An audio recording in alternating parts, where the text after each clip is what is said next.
Today I'm going to talk to you about some of the things that I have been doing with the prints that I'm making on my Gelli Arts gel printing plate. If you're like me, you probably have a large collection of prints by now, and so I've been trying to use them in numerous ways to make sure that I actually use that art that I am making.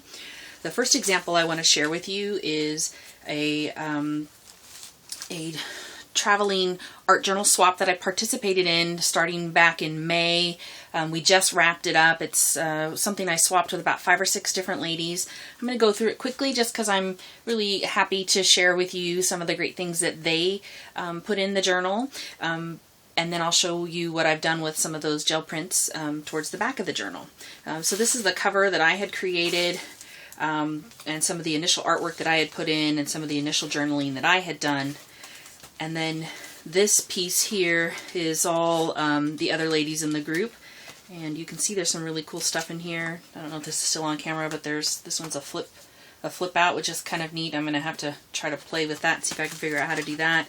Lots of different colors and textures, a lot of collage elements and flip out pages, tags and pockets. Just very different styles. So if you've never participated in a swap, I would encourage you to give it a go. It was kind of fun. And then this one's another tag and another pocket, and lots of really pretty washi tapes. So that was fun. But then when I got it back, I realized I've got all these empty pages that didn't get filled up.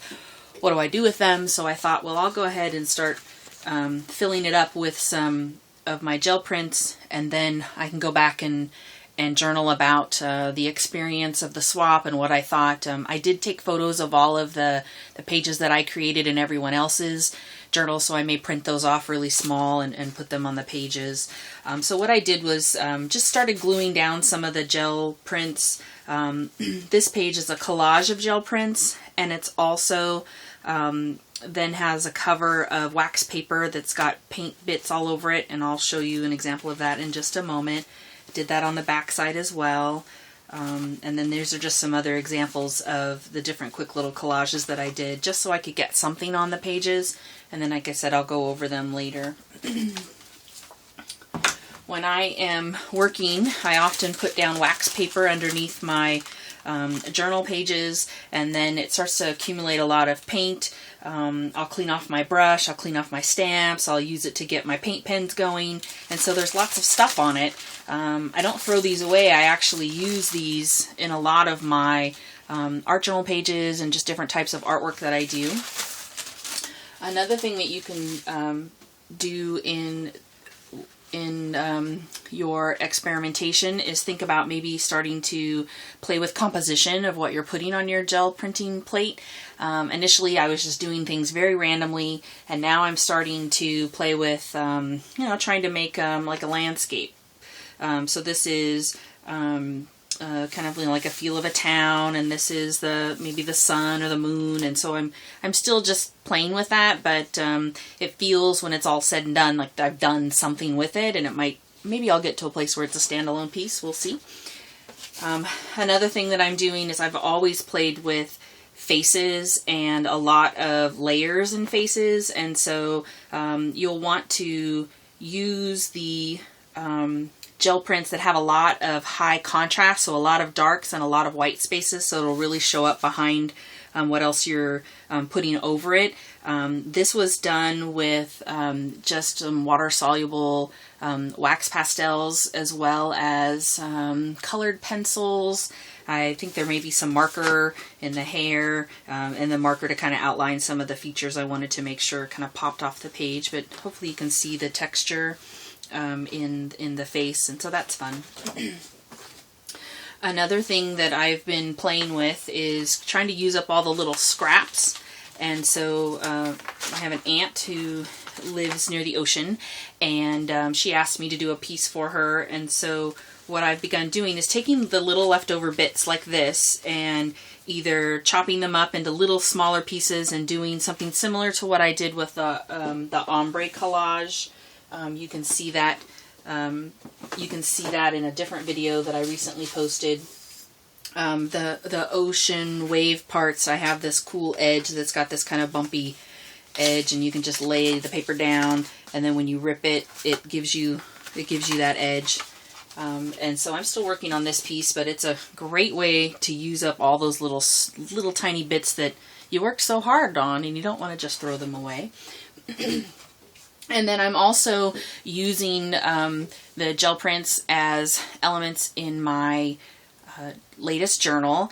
This is one that I just started for January of this year. I watched the Effie Wild Book of Days videos. She has some free ones on how to make a journal very similar to this. I made some differences though, but followed what she was teaching there, and it includes a lot of gel prints so far, so I wanted to share that with you.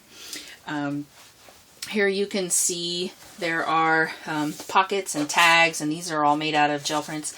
That's me, by the way. At 6 years old, I made myself a drawing of myself. You can also do gel prints on cardstock and things, and I don't know about you, but I save everything that's interesting, like Christmas presents. I'm as interested in the packaging as the actual gift itself, and I save things like this. But I've done the gel print right on top of things like that. I'm sure you've seen other videos where folks are, doing the little manila tags. It would be the same concept. Also, I also did a video recently for making your own style of washing tape with masking tape on the gel printing plate, and here's some examples of that kind of tape that's in here. This is a piece of gel printing plate paper that I've created. This is multiple layers of it, including a tissue paper layer on the top with a little bit of a quick art doodle. I like to do that a lot because you get a lot of those textures to peek through, so I do that a lot. Here's another example where I've just taken a photocopy of a drawing that I've done in the past, and then framed it out with some washi tape, store-bought, and used one of my jelly prints as kind of the frame for the little tip in, and then also other collage elements just to make it pop. It makes for a really quick journal page, and you can see I've only gotten a couple of days on here so far, and I'll probably fill this up over the next couple of days.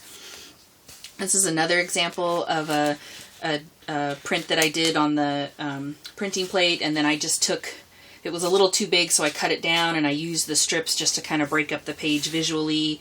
I tend to write, I'll have, like, this will be a day, this here will be a day, and so I just kind of use the colors from one page to the next to keep flowing. So as you can see, this page was pinks and reds and oranges and greens, and then I took the green over here, and now I'm doing greens and yellows and blues, and then the next page will have one of those colors as the next element. So anyway, that was just my examples that I had on what you could possibly do with some of your gel printing plate prints, and thank you for watching.